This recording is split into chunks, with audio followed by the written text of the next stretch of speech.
Alaskans, wherever you are, welcome to the Must Read Alaska Show. Coming to you from somewhere in Alaska. This is the place where we talk about, you guessed it, Alaska. Where we keep the mainstream media on their toes and where we are standing up for what's right in a world run by leftists. You can find out more by heading over to mustreadalaska.com and also checking out the Must Read Alaska YouTube channel for some really great content. But first, let's get this party started. Welcome, everybody, to the Must Read Alaska Show. I'm your host, John Quick, coming to you live from somewhere in Alaska. I hope everybody is having an awesome day because it is sunny out, and I hope everybody's enjoying the sun. Going to have a great 4th of July week/weekend. And for folks that listen, watch, and read Must Read Alaska, you want to help keep the lights on, just go to mustreadalaska.com. On the right-hand side, there's a little donate button. Every $5, $10, $100 helps keep the lights on here at Must Read Alaska. If you want to sponsor the Must Read Alaska Show, #1 podcast in Alaska, just email me, John, John, at mustreadalaska.com. I'd love to have you sponsor the show. Today, we have a returning guest. I think she has been on maybe 3 times. I'm very happy that and thrilled that you're going to come back on. She is on the new Mayor of Anchorage's transition team. She is also the president of the AFL-CIO, the largest conglomerate of unions in Alaska. Joelle Hall, welcome to the Must Read Alaska Show. Thanks for having me back. Nice to be here today.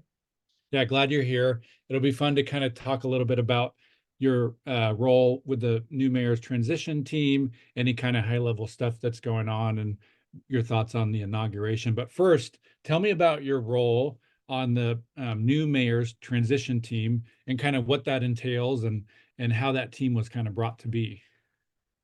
So I've been asked to participate in a piece of, she's got 3 major buckets, good government, safe streets and parks, and then kind of like building for the future. Well, inside the building for the future bucket is, a topic that lots and lots of people who listen to this podcast are really, really thinking about, which is workforce.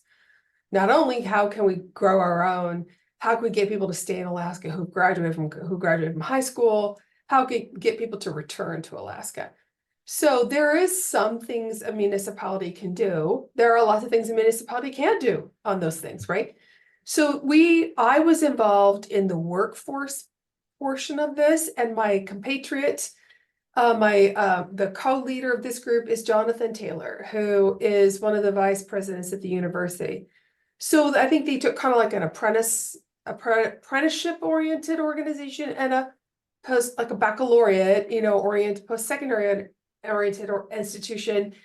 And we started talking about workforce. So our bucket actually ended up being workforce and childcare, because they're obviously inextricably linked.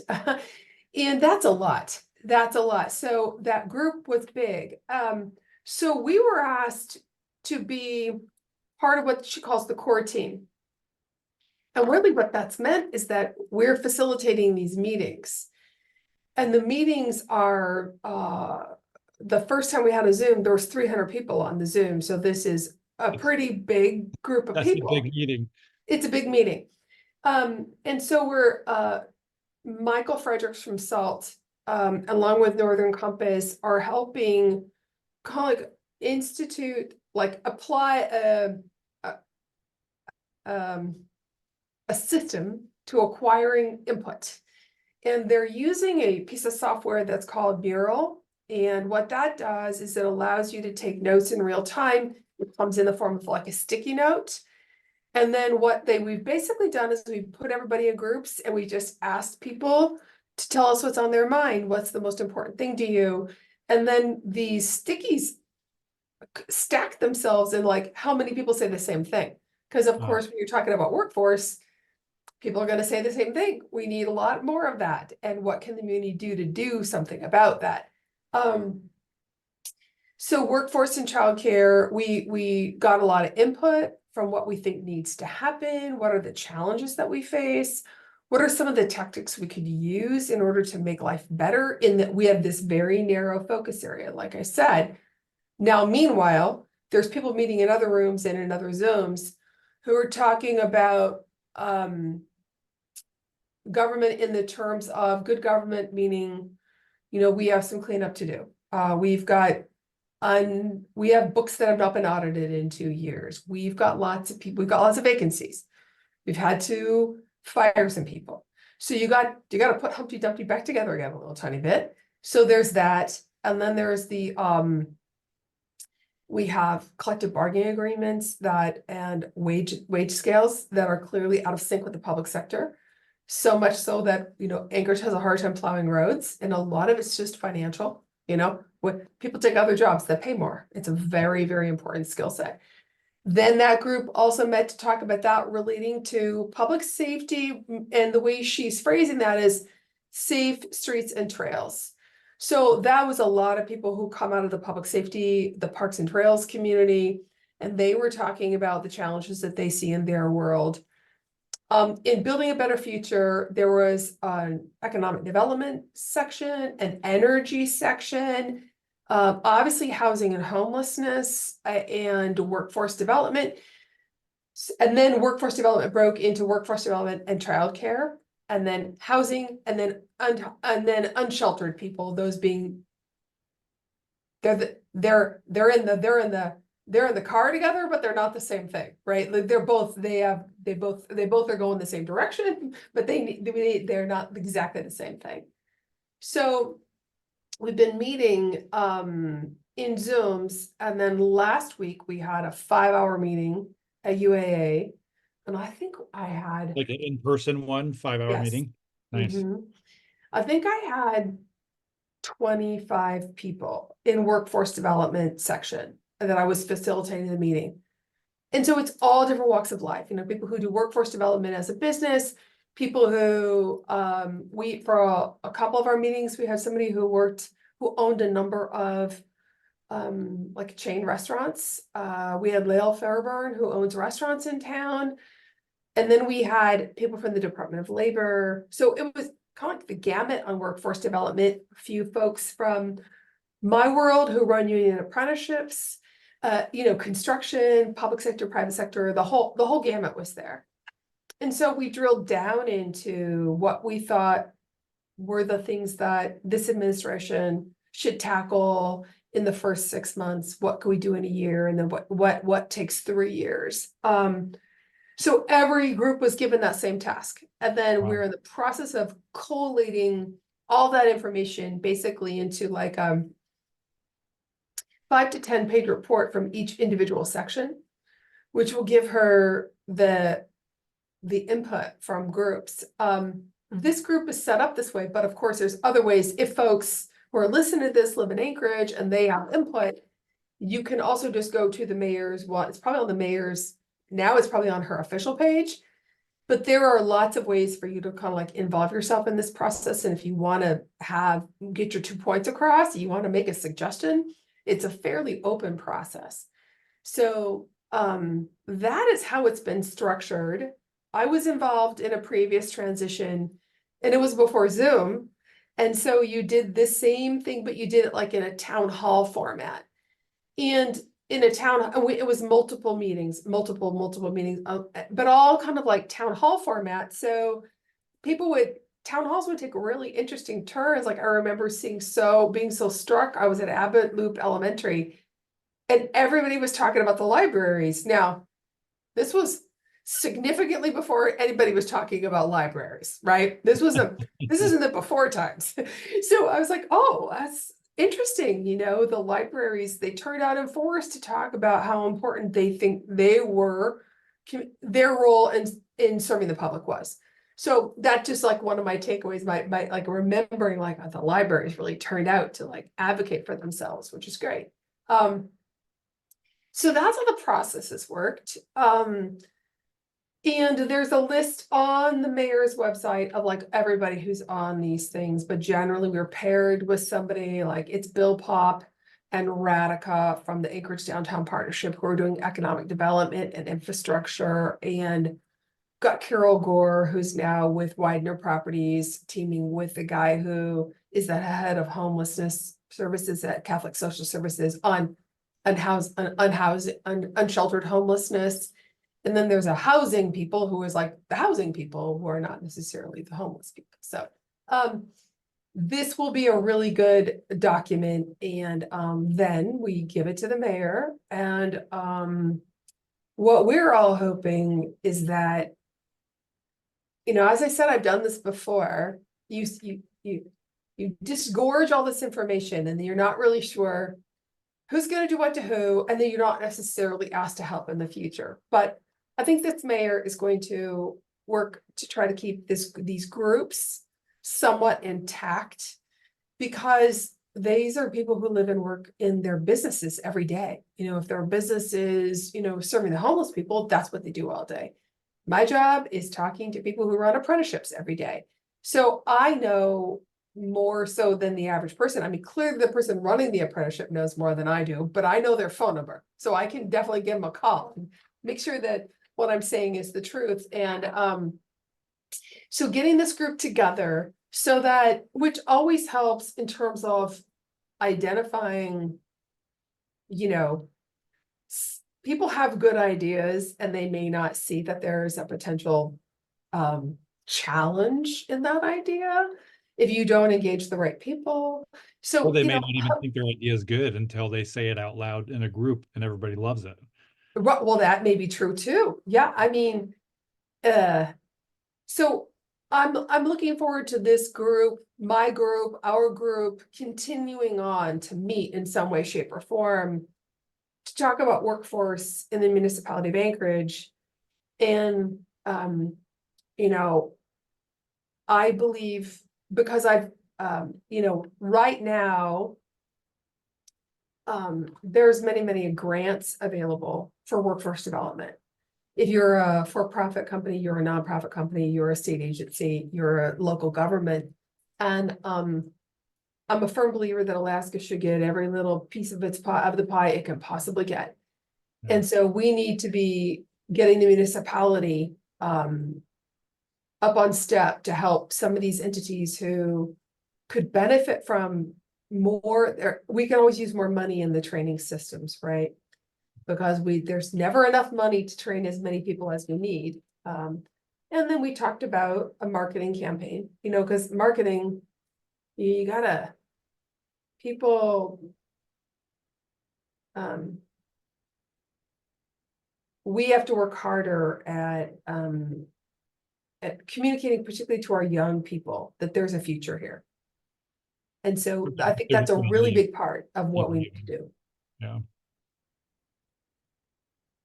So do you, question to you is this, because I think we get asked this, or when I have conversations with folks, I'll just speak for myself.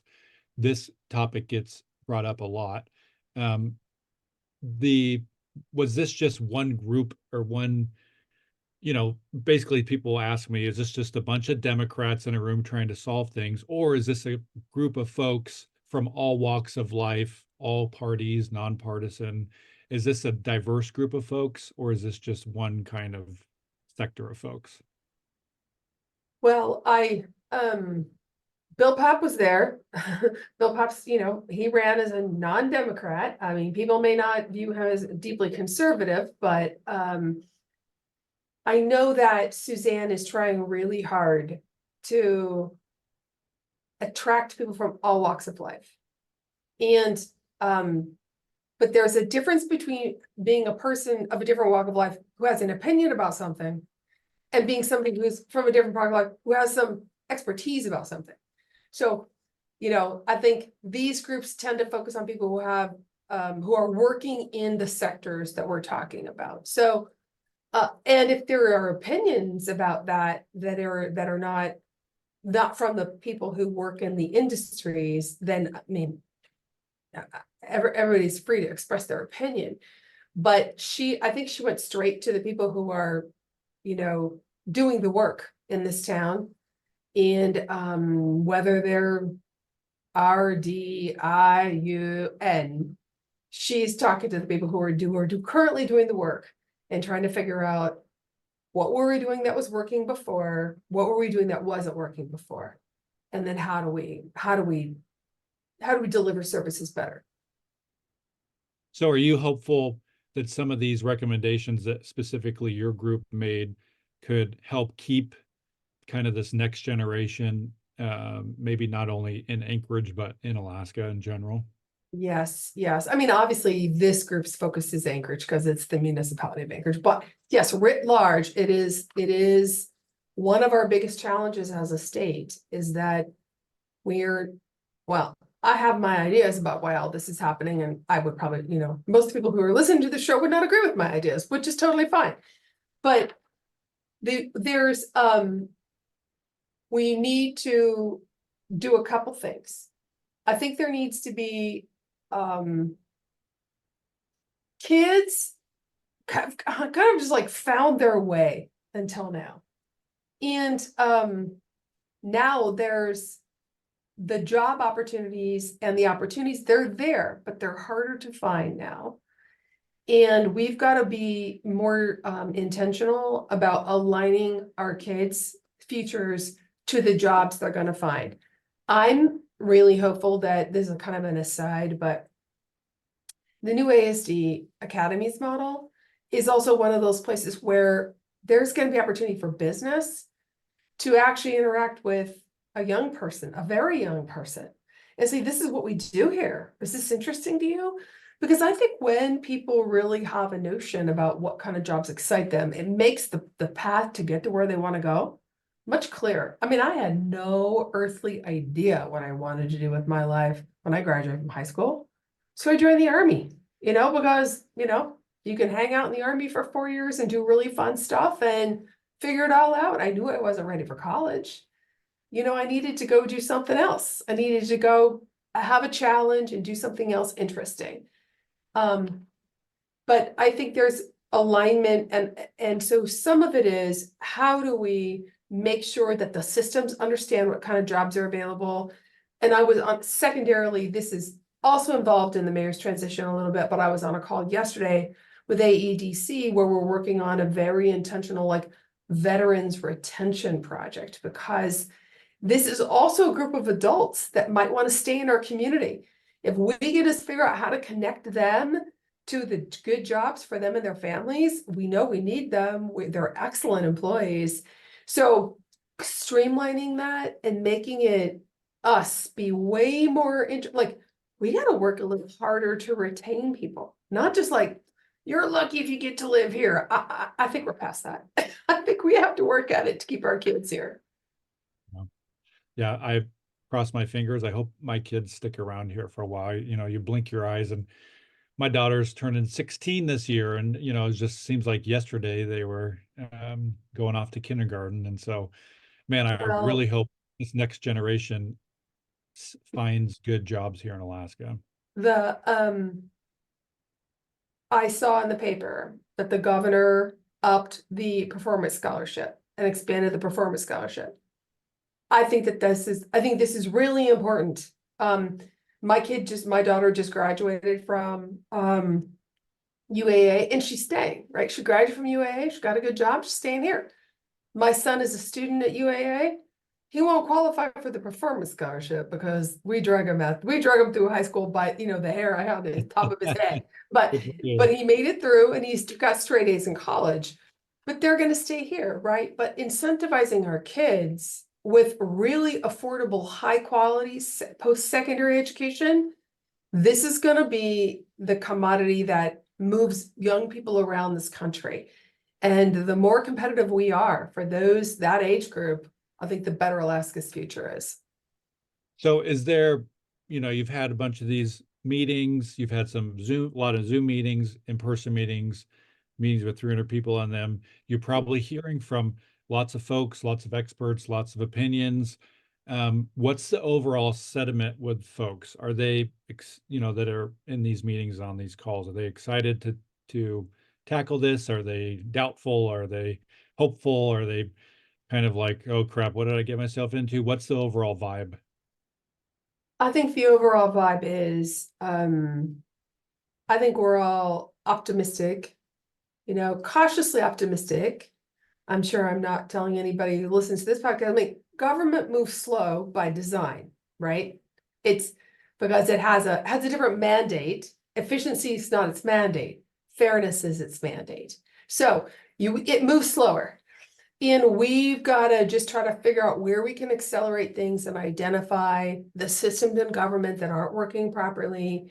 I know that I was not in this group, but like, there's concerns about what happens in the building department. I think there's systems that have to just get tidied up. Like there's just been enough complaining, enough process problems that we have some systems that have to get tightened up. We got to hire more cops. We got to hire a lot of people. And what I'm hoping is that, smart people who have a passion for their community will come when the work's exciting. And Becky Wint Peterson, who just left GCI to come back to work for the Muni, I'm pretty sure she took a big fat pay cut to do that. She probably took a 50% pay cut. She probably did. And that is because, in her mind, she's probably thinking, well, this is exciting. It's exciting. This is the work I want to do. Maybe she doesn't want to be a corporate lawyer. Maybe she wants to be a different kind of lawyer. And so getting the opportunity to get in and do really interesting work, I'm hoping that interesting work will bring a lot of people back to the municipality that don't work there right now. Nice. Okay, so my last question is this. Maybe last, I might have one more, but so these reports are these, just to give people some tangible thought process on what they are. Is this like a one pager, or is this like a 20-page report that each of these groups is handing off to the mayor? Each group is going to have a 5 to 10 page report. So it'll be relatively detailed. Some have the capacity to be more detailed than others, right? Right now, the municipality of Anchorage doesn't engage in workforce development. So what is the appropriate role for government in workforce development, right? So there's a little bit of like, we all know that everybody's doing a lot of different things, but we probably need to get everybody in a room and figure out what we need. We didn't do that in this process, right? This process, we said, we think the mayor should bring in all of the players and then say, where's the gap in our delivery system? What do we need to do? Who is falling through the cracks? Who should we be focusing our skill building on? Is, if we're going to house people, you need those people to go get jobs now. So what are we going to do about people who are leaving homelessness? Like, how are we going to get them in the workforce? Like, maybe there's a very discrete box where city government can get grants to do a specific type of thing that's then supported by the public. But because they haven't actually performed this role too much in the past, I think we actually may be a little slower because there isn't currently a setup to do that. But there isn't an employer in this town. I mean, I think about it, in the past, I've lived here for a really long time. It's always been economic development, because there's just an assumption that people here will be here to work. Well, I actually don't think you can make that assumption anymore. Workforce development is economic development. And we've got to get those two things, like we got to right size we can't recruit a bunch of people and a bunch of businesses to come here when there's nobody to do the work, right? We got to now those two things have to work in tandem for the first time ever. And I think that's a true statement. And the Muni's never done it before. So we got a little bit of invention to do. Yeah, and I think, the Muni's not the only one struggling.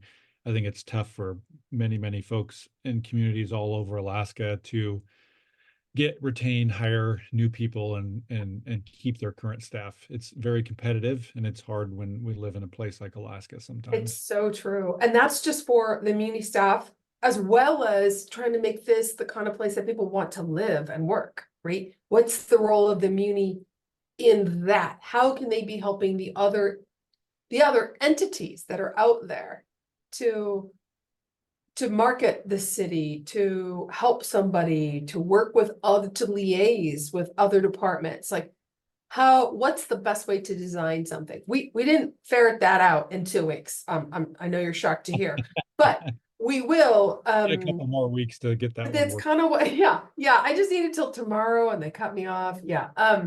So but I think that's where we're headed. So do you have any words of wisdom or thoughts for folks? I've never been a fan of, if your person doesn't get elected, I'm going to move to a different country or move out of the city.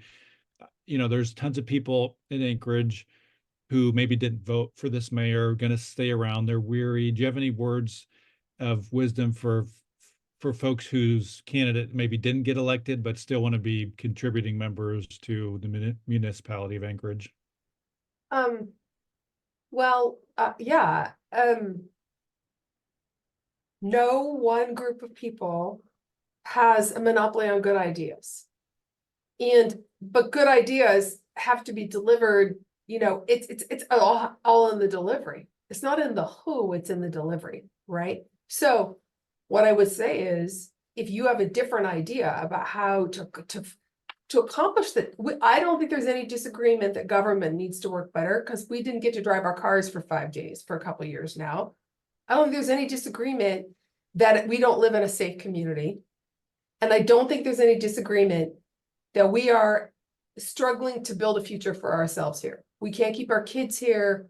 We can't retain a workforce. We are on the struggle bus. There is no doubt what the problems are. I think everybody would agree about the problems. The question is, what's the remedy? And there's no one group of people on either side of the political aisle have a monopoly on what the remedy is.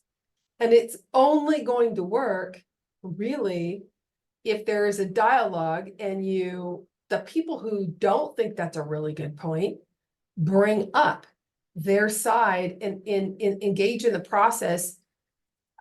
I tend to believe in respectful disagreements in the legislative process, because I think it's actually how you get stuff done. You say these are problem areas, and you maybe you need to think about this and this and this. And that is what I would say to people. Everybody's got a vantage point, everybody's got a viewpoint. And if we all agree we have at least these 3 set of problems, then how do we work as together to fix them? And it's about working together.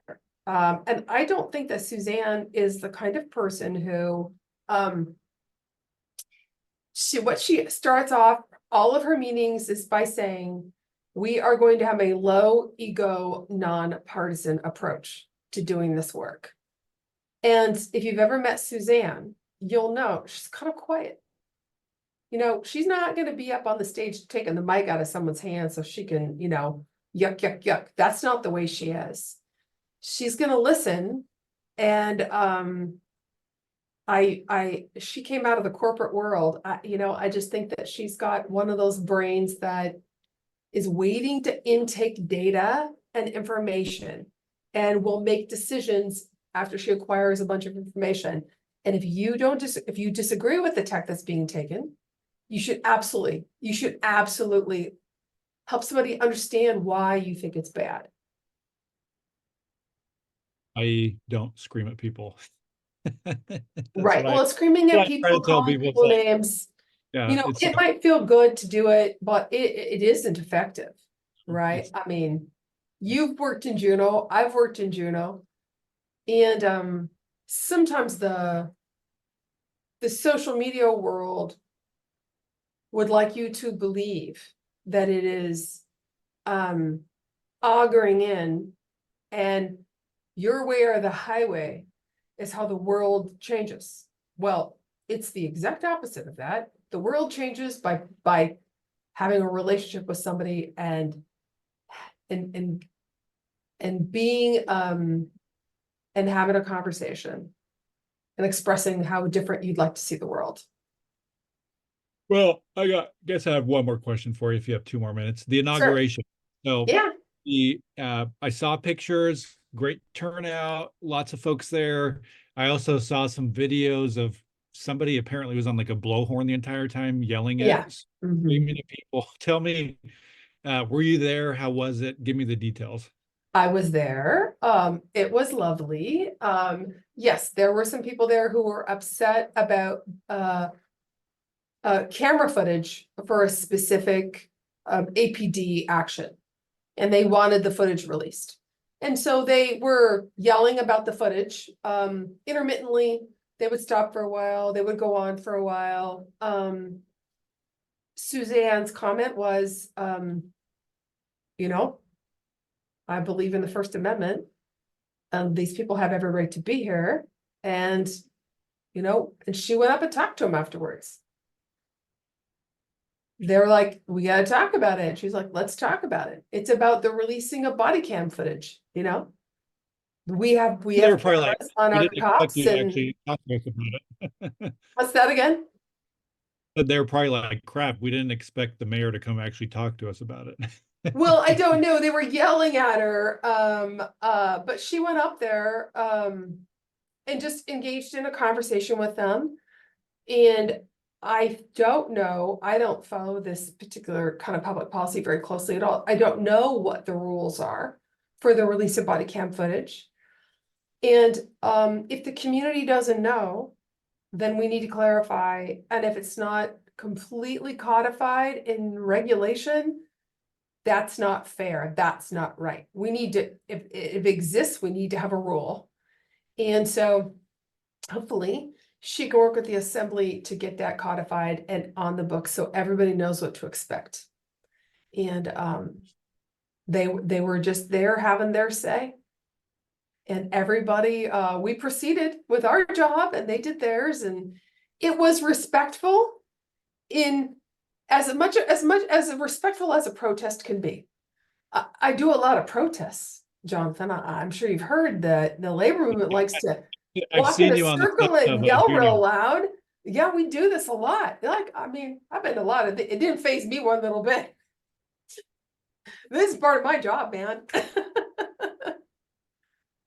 So I appreciate you coming on. It's fun hearing from somebody from the mayor's transition team on what their ideas and thoughts are going to be moving forward. Do you have any last minute thoughts here before we head off? I think that the people who live in Anchorage, who would like to make their opinions known and kind of really think about the issues that plague our city, I would encourage you to write an email to the new mayor. If you have answers, if you have ideas, if you have comments, I mean, we haven't done anything yet, there's not really much to comment on, but if you have ideas and if you have thoughts, about the big issues that we're going to be facing: housing, childcare, homelessness, crime. I mean, we've got the poo-poo platter of municipal problems, right? So, I mean, I'm really excited about some of the things that we can do. I mean, there's a lot of opportunity to turn it around, because I think we all know we got to do something, right? Well, I appreciate you joining us. We will put the links to the mayor's, I think if she's on the main website, we'll just put the link to the main website in the podcast description. And folks, I would encourage, if you live in Anchorage and your candidate didn't win, still get involved in the process. Listen, I was and am a Mayor Bronson supporter. I volunteered for his campaign. I supported his campaign financially.